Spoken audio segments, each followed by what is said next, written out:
Over the years, our beautiful city, Washington, D.C., has developed into a large, multicultural society. There are so many career opportunities that draws people to this beautiful DMV area.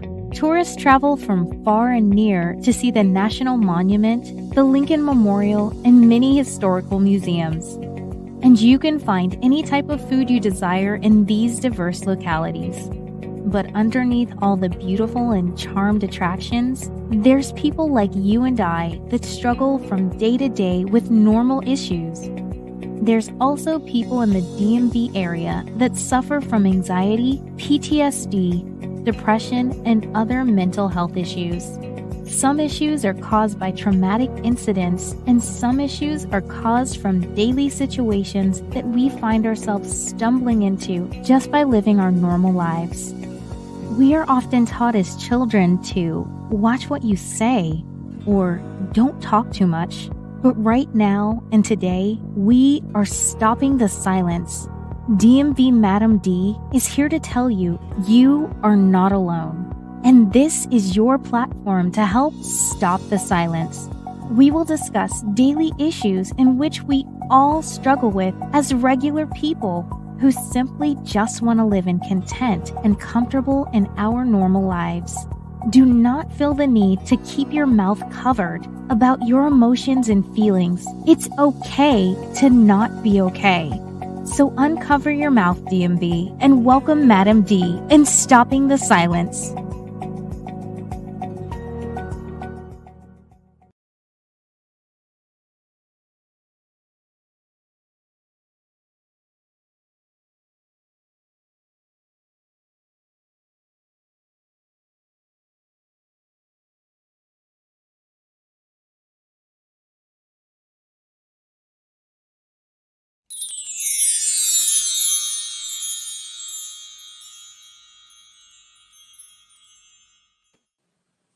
Welcome to another episode of Stopping the Silence, and we're so excited to have Mr. Taj Deshawn with us, all the way from Texas. Hi, welcome to Stopping the Silence. Hey, Madam D, thank you for having me. It's a pleasure to be here with you today.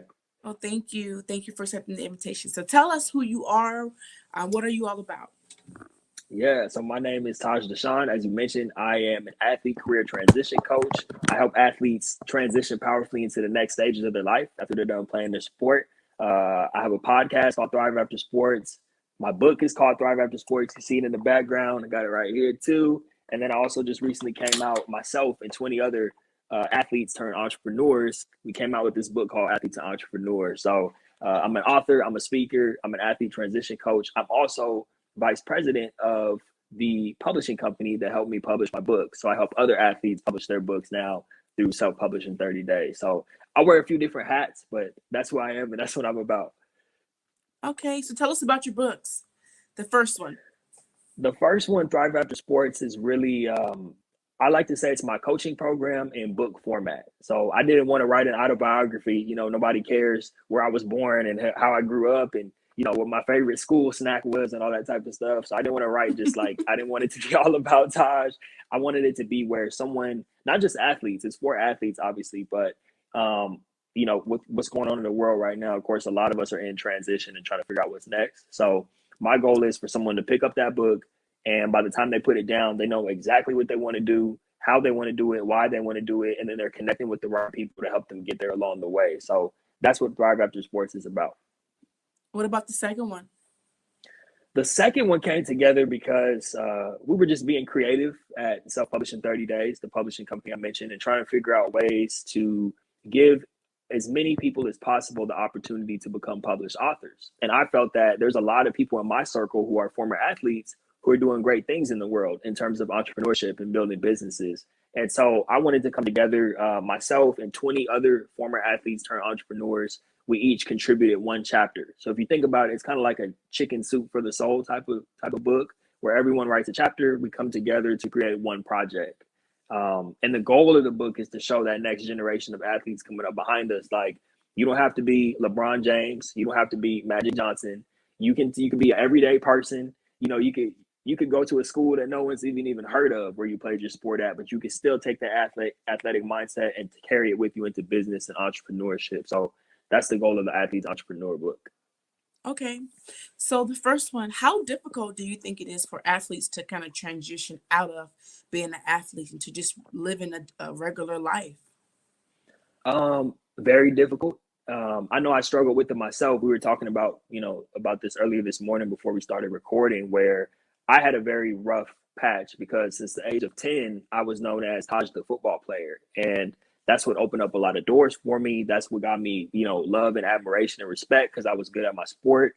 And then I found myself 12, 13 years later at the age of 22, 23, coming out of college, finishing my college football career, no opportunities to play professional ball. And I was just lost. I'm like, I don't even know who I am outside of a football jersey. So what am I supposed to do now? And it's actually pretty common amongst former athletes just to be so attached to the athletic identity that when you're done Yeah. playing, you just have no clue what's next. So it's very, very common. And that's why I really decided to kind of step up and be the light at the end of the tunnel, so to speak, or the person that I needed in my corner when I was going through those challenges. Yeah. So for you, was it very difficult for you to kind of cultivate into your purpose after being an athlete? Because I know that they probably figure out after this, what do I do? How am I significant? What is my purpose? Did you struggle with that, or do you deal with that? Do you struggle with that often? Definitely. I struggled with it for a long period of time. It wasn't until I actually founded Thrive After Sports and started doing all the other things I'm doing with that, where I actually felt like I'm excited to wake up out of bed every day again and kind of compete with myself, most importantly, with the man in the mirror, the same way I did with football. But to answer your question, there was those years of struggle that I mentioned because I was aimless. I was just like, okay, I'm back home from college. I got to get, out of my childhood bedroom. That was a weird place for me to be back in my childhood bedroom, looking at all my little Pop Warner trophies. And, my mom is telling me to take out the trash. Like, it was weird coming out of college to be back in that place, almost at square one, not where I saw myself. And over time, I was able to get back on my feet, make some money, move out the house, but I wasn't fulfilled. I was just only working for money. And once I started to look internally, and this is what I tell athletes, you don't want to be just on Indeed all day trying to find, where's my purpose? What am I supposed to be doing? It starts internally. And that's what I did for myself. I said, how do I want to serve? How do I want to show up in the world? Who do I want to be? Which ultimately led me to wanting to work with former athletes, which led to forming Thrive After Sports and led to me being in my purpose and operating in my gifts every single day. Well, that makes sense. And but now that you said that about your mother, how did your relationship change with your family, with your friends? Oh, it's so much better these days. That's a great question. It even just kind of warmed me up a little bit to think about it when you ask that question, because I say that because when I first came back home from college, and I know a lot of athletes can relate to this, I didn't know how to articulate to them what I was going through. But there was some depression and anxiety going on. Anxiety about my future, depression about like where I was at and what I was going to do and how I was going to make something of myself. Because I went through all those 4 years of school, and I thank God my education was paid for. But just to come home and be an unemployed college grad, living back in my childhood bedroom, like that's a big fall from grace, playing under the lights and on a big stage, playing college football. Um, so the relationship was strained at that time because they would be like, hey, we know, including my brother. My brother was living back home at the time too. And he was like, I know something's going on with you, but you just hang out in your room all the time. You don't even come out and really talk to us unless it's dinner time and stuff. So the relationship was strained because I was isolating myself. Whereas now, Mm, and that's, I'm sure we could go deep on that one, but the relationship is better now because I'm operating in my gift. I'm a happier person. And it really started with me communicating with them what I was experiencing. All the stuff I just shared with you, I shared that with them. Hey, I'm depressed. I don't really know what I'm doing. I feel like a loser. And just opening up that dialogue brought us closer together. And for me to mhm. be operating in my gifts, I know they're happy to see me, rising above and soaring now. So our relationship is stronger than ever across the board with my family. Yeah. I noticed when I was going through a certain situation and I kind of isolated myself, I thought that no one understood the way I was feeling or what just happened to me. Did you actually reach out to people in your family to kind of talk about the way you were feeling and why you were isolating yourself, or you really just your feelings just took a back seat and you just dealt with it? How did you deal with that? Um, it's so funny that you bring that up. It was not funny, but it's interesting you bring that up because that's what a lot of us do. No matter what you've been through, if you are Right. depressed, we're so quick. Let's be real, especially in Black and brown communities, we're taught to kind of, hey, the world's gonna beat you up, so you got to be tough and shoulder through. You can't show Yes. weakness. Right. So I think so many of us, like you said, we do isolate ourselves, and it. I was numbing what I was going through. You know, I was drinking a lot at the time and just doing whatever to distract myself from my reality at the time. So once I started opening up and talking to them, it did make a world of difference for me, just because I was able to get it off my chest. And I always encourage people, like a lot of people are hesitant to go to a therapist or whatnot. But I always say, look, you got your family and people who love you right around you, or just friends. Start with them.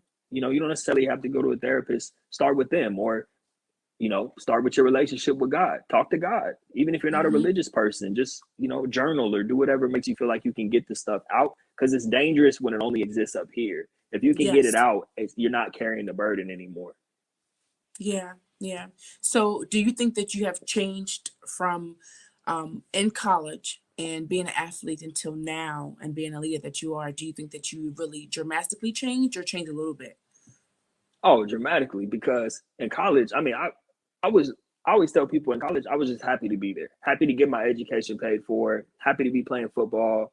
Um, I wouldn't consider myself like a leader at all. I didn't really honestly grow up till probably the past 2 or 3 years when I was like Mm-hmm. 27. I'm 30 now. So, but it's a dramatic change. And that's because I'm intentional about, like I was saying earlier, I'm intentional about who I want to be, where I'm going, who I want to serve, and how I show up in the world.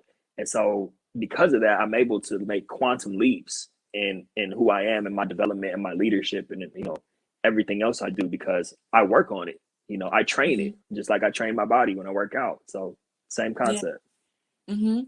So how now that you grew up and you know more about life now, um, how can you encourage the young athletes to really just not just get lost in the game, but also to feed your mind, feed your spirit, so you won't get wrapped up into all the other things outside of just the game? Yeah, that's such a great question. And I always tell, so my work is focused primarily on the athletes who are done playing. So I'm like, okay, now that you don't have practice and film and games and travel and training, now you have this window that's opened up where you can actually start to create that next chapter.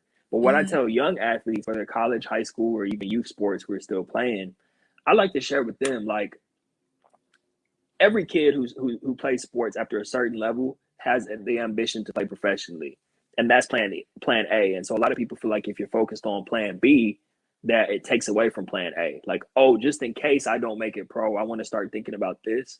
A lot of people don't like to entertain that, but what I say is, like, you have to realize, even if you do make it to the professional level, even the professional career is going to end at some point, whether you Yes, get I cut or agree. you get. That's exactly it. And so I say, Yeah, you just want to start thinking about that. Look, I want you to make it pro. I want you to have a 10-year, 20-year professional career. But even when that's over, you got to start thinking about what it is that you want to do.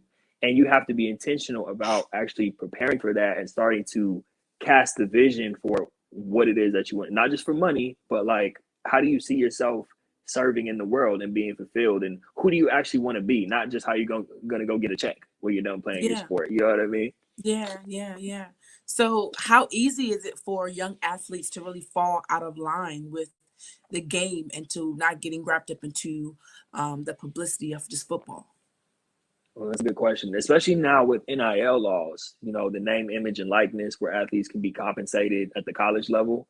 Um, it's a challenge. It's always been a challenge. I don't think it's going to be any easier. I think you have to have good people in your corner who are sort of supporting you through that. Yeah, And realistically, not all of us are fortunate enough to have those people. Sometimes you have to seek them out. right. It's very important to keep a level head and stay balanced, because I'll just talk about the college level for a second. Like, you have to Okay. stay focused on your classes, performing in whatever your sport is, and also managing your relationships. And all three of those areas are important, but you also have to manage yourself, and that's the most important area. So before Mm-hmm. you manage all those other three areas I just mentioned, you got to be managing yourself, and that goes back to what you just said about not getting too caught up in the fame or the publicity or making money or all that other stuff, but being grounded in who you are and what you stand for. If that makes sense. Yeah, yeah. And it makes you think too, when you get into that different arena, you really have to have strong ethics. If you don't, they're going to weaken. Mm. Did you struggle with really keeping your ethics, or it was easy for you? It was a challenge. I wouldn't even say well, okay, yeah. To be completely transparent, so I played football at Stony Brook University, which is in New York. So I was a California kid in New York, and I was a football player. So that brought a lot of attention from women, of course, college girls. And then, of course, with college, there's, it's the first time as an 18-year-old kid that you're away from home, out of the Yeah. nest, and you're like living like an adult. So I think my first 2 years were a joke. I wasn't taking school seriously. I was just living it up, partying, happy to be away from home. So it's very challenging. You know what I mean? And Mhm. there's a lot of things that can pull you down if you're not careful. I'm not saying don't enjoy your college years and have fun, but make sure you have some balance and you're not doing more bad than good. So Mhm. yeah, it took me a while to mature a little. I didn't, like I said, I didn't mature until 27, realistically. But even in Mhm. college, I wasn't. It took me to like junior year to be like, oh, I should probably make sure I'm staying on top of my grades so I can actually graduate. Like, that type of stuff is what I dealt with. Mhm. So let's talk about the peer pressure. Did you have a lot of peer pressure in college versus high school, or did it drastically change now that you're an adult? You could do things on your own. Was the peer pressure more heavy in college, or it wasn't? Or you just had a mission and you were fine, or really did you struggle with that? You know what? It wasn't. I'm not someone who's ever really succumbed to peer pressure, Hmm. so I can't speak on that personally because all the stuff that I just talked about, not staying on top of my grades and partying too much and just spreading myself thin, messing with a whole bunch of women. That was stuff that I was doing to myself. Nobody was pressuring me to do any of that. Now, I will say, because I have strong willpower, once I started to switch gears, like junior year, and I was like, I need to get on top of my grades so I can graduate, I was able to stand up to that peer pressure. Like, there would be people in my dorm room or, at the house pregame and getting ready to go out. And I'm like, I gotta get this paper done. Like, Right. they would be, come on, Taj, just come out with us, man. You don't come out anymore. Like, I have to get this done or I'm not going to graduate. So, but I will say to those um, who struggle with giving in to peer pressure, and this is in any setting or any stage in life, just make sure you understand what your boundaries are and what you're committed to, because you're not going to be able to withstand the peer pressure if you don't even know where you're going or what your boundaries are. So you have to have those clearly defined for yourself first before you can resist peer pressure. Like I said, my boundaries were, listen, I'm not going to go out, Thursday through Sunday anymore like I once did, drinking and partying, and I'm going to get my work done so I can graduate. So because my boundaries were defined, I could say, these are my boundaries. This is what I'm doing. This is what I'm focused on. I'm not going out drinking tonight. So, and you could take that in any area of life, not just college and stuff. Right. Right. Mm-hmm. So as a community, how can we help our local or professional athletes to really just push them to keep the faith? What can we do to help support them while they're in the game? Mentally, physically, not financially, but just more so to help encourage them. What can we do as a society? That's a great question. Well, you can grab my books. I'm just playing. I'm just messing with it. I'm just I'm with playing. it. You can have them listen to the podcast. In all seriousness, I really, um, I mean, the podcast, all that stuff is free. Even I send out free books all the time. I support myself financially through other ways, not off the backs of athletes. I've been Hmm. fortunate enough to be able to set myself up that way. Yeah. Um, but I think just so if you're a coach, if you're the parent of an athlete, the sibling, significant other of an athlete, I just say just always remind them that you value them or appreciate them for who they are as a human being, not just for whatever they're able to do when they have a jersey on.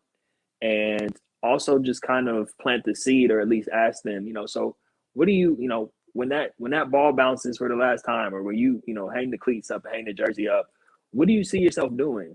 And then I also encourage people to challenge athletes on that because a lot of them would just tell you, oh, I'm going to get into real estate or I'm going to get into sales. And it's so money focused, and there's nothing wrong with that. But I always encourage them to think bigger than that.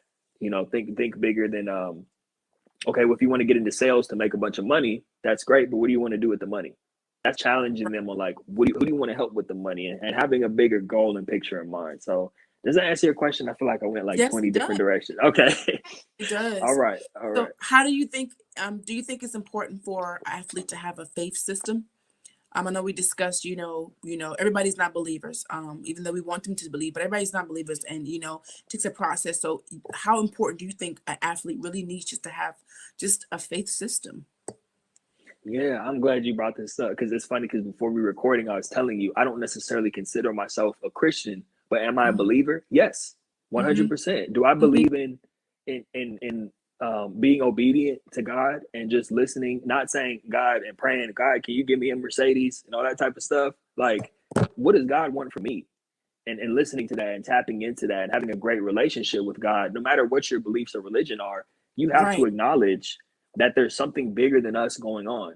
If you don't believe that there's something bigger that, number one, connects us as human Right. beings, and number two, governs us, like controls this whole everything that's going on out in the world. If you don't have that belief, you're just gonna be out here acting a fool because you just think that you're the end all be all of the world or the universe, when in reality there is something bigger than us guiding us and connecting us all. And you have to humble yourself and make sure your connection with that force, that energy, that God is strong, so that you can be grounded and make the right decisions and not be so caught up in worldly things, but make sure you're operating in the spiritual world strongly as well, because that's what brings the results. When your foundation is grounded in Yes. God and your spirit, good things start to happen for you because you're guided by something bigger than yourself. We're imperfect beings as humans, so you don't want to.